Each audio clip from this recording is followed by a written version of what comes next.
Here's a smartphone, and whenever you take a picture, receive a message, or download an app, it saves that data into this gray, rectangular, and overall rather boring-looking microchip.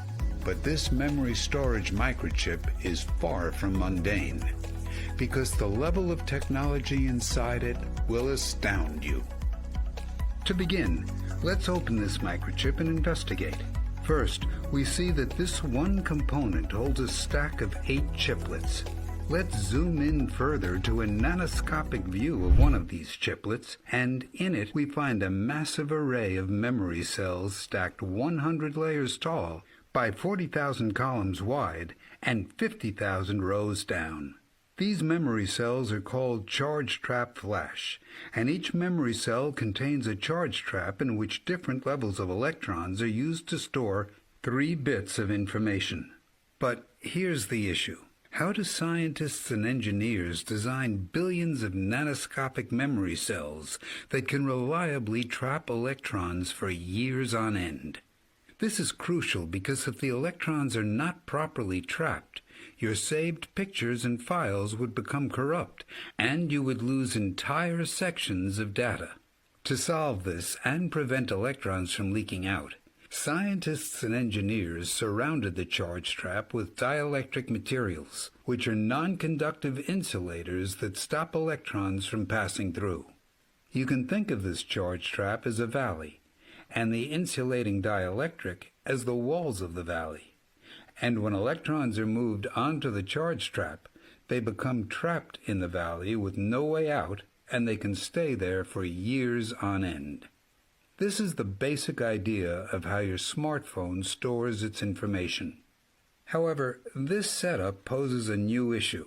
You see, the channel where the electrons come from is over here on the other side of the dielectric barrier in a valley of its own. Now we have 2 valleys with a rather high barrier in the middle. Electrons can now comfortably stay in one valley or the other. But here's the problem. How do we move the electrons we want from the channel across the dielectric and into the charge trap valley? Or, in other words, how do we write information to a memory cell?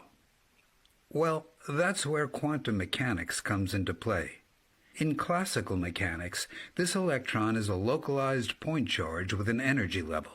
The dielectric is an electrical insulator, and the minimum energy level required for electrons to get over the barrier is so high that doing so would take a lot of energy, which would damage the barrier itself. And thus, the electron can't pass over the dielectric. However, in quantum mechanics, the electron's location is not a point, but rather it's a probability density, or a cloud, that depicts where the electron is most likely to be found.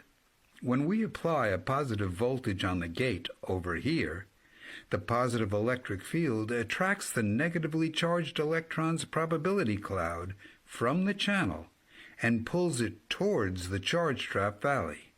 If the dielectric barrier is thin enough and the pull from the positive voltage on the gate is strong enough, then the electron's probability cloud is pulled far enough across the dielectric barrier so that there becomes a sizable probability that the electron will find itself on the other side of the dielectric barrier and into the charge trap.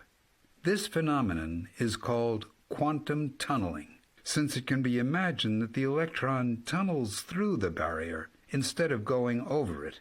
And every time you take a picture, your smartphone uses this phenomenon to write information to the charge trap flash memory cells.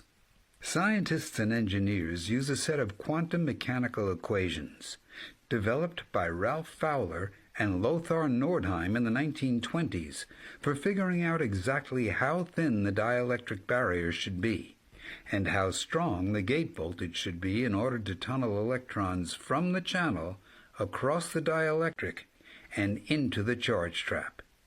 In fact, perhaps the most impressive detail is how thin the dielectric barrier is. These are some of the smallest things humans have ever mass-manufactured, and, as you see, the dimensions shown here are in nanometers.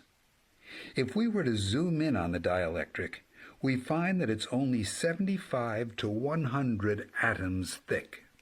The dielectric walls can't be thicker, because if they were, the required voltage would be considerably higher, and the extra voltage would cause damage to the memory cells. And if the walls were thinner, there would be a higher chance that the electrons would leak out. It's amazing that these structures are found in billions of identical charge-trap flash memory cells in your smartphone, and in every smartphone in the world. Of course, to save a picture onto your phone, you don't have to understand quantum mechanics, but it's interesting to know that it's happening.